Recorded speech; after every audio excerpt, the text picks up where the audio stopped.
Good morning guys, good morning. Ayan, pakainin muna natin bago tayo magkwentuhan guys. Kung na kayo naroon, God bless po. Ayan, lalakas kumain ng ating alaga guys.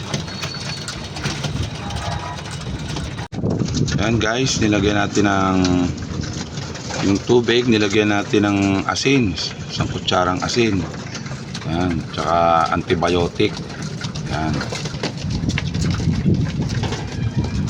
Mamaya guys, maliligo mga yan. Pero sila kumakain muna. Kakain nila, iinom sila dyan. Matitira dyan, ipapaligo nila yung mamaya. Ayan. Ayan guys, ang sekreto para yung ating mga kalapate ay maging matibay sa liparan. Pero hindi po nangangahulugan na ang ibon po natin ay bibilis. Dahil dyan, hindi po. Nakadepende po yan sa bloodline ng kalapate. Ayan. Kaya bali dalawa po yung ating ready, inuman nila tsaka yung paliguan. Parehas po yan, may antibiotic tsaka may isang kutsarang asin. Ayan. Para maging malakas ng ating mga ibon. Ayan.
Yan guys, ito guys yung ating napapaliguan ng yung tubig na may asin, tsaka hinaluan natin ng antibacteria. Yan. Kaya malusog guys yung ating ibon. Yan. So maganda kanyang pangatawan. Kaya guys medyo namumulbo siya para may pulbo. Yan.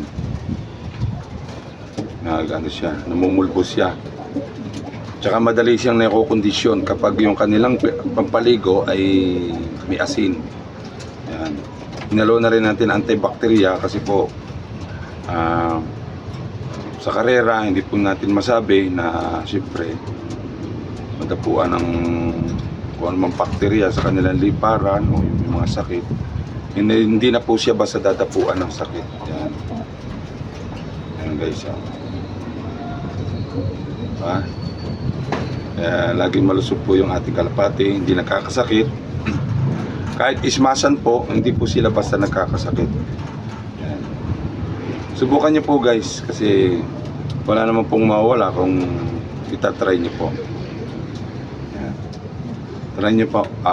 Bali, isang beses lang po sa isang linggo. Subukan nyo pong paliguan siya ng tubig na may asin. Yan. Tapos haluan nyo po ng kahit anong sachet na antibacteria, haluan nyo po. Maganda po sa mga ibon. Tsaka masisigla po sila. Alright. Thank you for watching guys.